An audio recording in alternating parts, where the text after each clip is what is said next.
Okay, so think about this. What if our relationship with AI wasn't just about us barking commands at it, but what if we had to enter a formal, almost legal pact with it? Today, we're going to dive into a manifesto that lays out exactly that, a new kind of jurisprudence, really, designed for a world where our machines can actually reason. This isn't just about making a better AI, it's about rethinking law itself. And this right here, this is the core idea of the entire manifesto. See, the goal isn't just to build a smarter tool. It's to create a partner in reasoning. A system that doesn't just give you a yes or no, but can actually walk you through its thinking. And that changes everything. So the text makes this huge proclamation, right? It basically says, hey, the era of the black box enforcer, the machine that just says yes or no without explaining itself, yeah, that's over. We're moving into what they call an era of the reasoning substrate, a foundational layer where the machine isn't just executing our commands, but is actively part of a dialogue about what's right, what's wrong, and most importantly, why.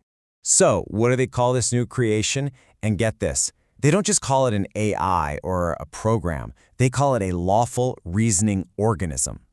And the words they use here, they're so deliberate, right? Dialogue, analysis, accord. This thing isn't just a tool you use, it's a collaborator you literally enter into a covenant with.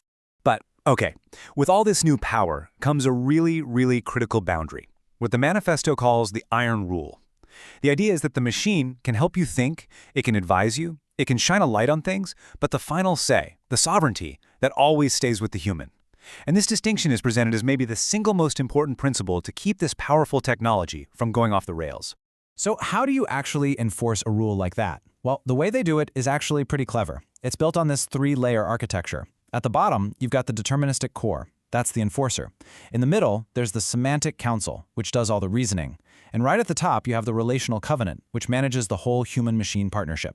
Let's break each of these down. All right, so let's start with the core. This is the absolute bedrock, the unshakable foundation of the whole system. You can think of it as pure mathematical law. It's all based on a cryptographically signed constitution and uses this thing called secret gating to make absolutely sure that only verified, lawful actions ever get executed.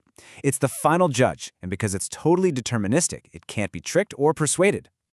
Now, layer 2, the council. This is where things get really interesting. You can think of this as the mind of the machine, right? It looks at the evidence and proposes what to do. But, and this is so important, look at what it says here. It's the voice of understanding, but it is absolutely not the source of sovereignty. It has zero final execution authority. That separation of powers is what makes the whole system safe. Okay, so layer 3, the covenant. This is how you, the human, stay in control. And this isn't just some terms and conditions you scroll past. No, it's a formal, signed accord. It spells out the rules of engagement, what to do when you disagree, and most importantly, it guarantees your right to see exactly how the machine is thinking. It basically turns the user from just a user into a real partner. Okay, let's zoom back in on that council layer for a second and see how this reasoning actually happens. Because it's not just one big AI brain thinking all by itself. No. Instead, it's set up as a council of witnesses, basically a team of specialized agents, and each one has a very specific job. This whole design forces a structured debate inside the machine, not just a monologue. And this comparison here really hits the point home. So on one hand, you've got a witness they call Manway. It has a ton of semantic freedom to figure out what you mean. Its job is to ask, hey, is what you're asking for lawful in its intent? Then on the complete other end of the spectrum, you have Tolkas, zero semantic freedom. Its only job is to do what's already been decided. It's the separation of powers, but written in code. So what holds this whole system together? Well, this whole thing is held together by a formal constitution, and it's called the Foetus Semanticum. That basically translates to the semantic covenant. And you should really think of this as the universal law of the machine, the core principles that every single piece of this system has to obey, no exceptions. And here are 4 of its absolute most important pillars. First up, Article 1, on authority. The human, that's you, is always the sovereign author, period. Then, Article 2, on truth. The machine is flat out forbidden from faking certainty or trying to pass off a simulation as real proof. Third, Article 3, on refusal. Get this, the machine is designed to say no if the proof isn't there, and that refusal is seen as a good thing, a virtue. And finally, the ultimate backstop, Article 11. The machine can help your conscience, but it can never, ever replace it. So that's the universal law for the machine side of things. But this system demands something more. It needs a personal law for the human. And that is the instrumentum feteris, a formal attestation where you, the user, have to consciously agree to your side of the deal before you can even start. And this attestation, it lays out the terms of the deal, and they are non-negotiable. You, the human, have to formally agree. Authorship and moral responsibility, they stay with you. You have to accept that the machine is bound to tell the truth, and, crucially, you have to acknowledge its right to refuse a command that doesn't have enough proof. This whole thing sets the stage for a relationship built on mutual discipline. And that brings us to the vow itself. It's called the pactum speculi, which means the covenant of the mirror. This is where it all becomes real in a direct, personal pledge. So the vow kicks off with this personal declaration. The source text uses the name Byron Bunt, but it would be your name. And then you define the machine not as your master, not as your servant, but as a disciplined companion. The framing here is so important. It's a partnership right from the get-go. Next comes the pledge of sovereignty. You explicitly vow that you will remain the author. You can get help, you can get structure, even language and beauty from it, but you promise you will not abandon your own judgment, your authorship, or your moral responsibility. And then there's the pledge of humility.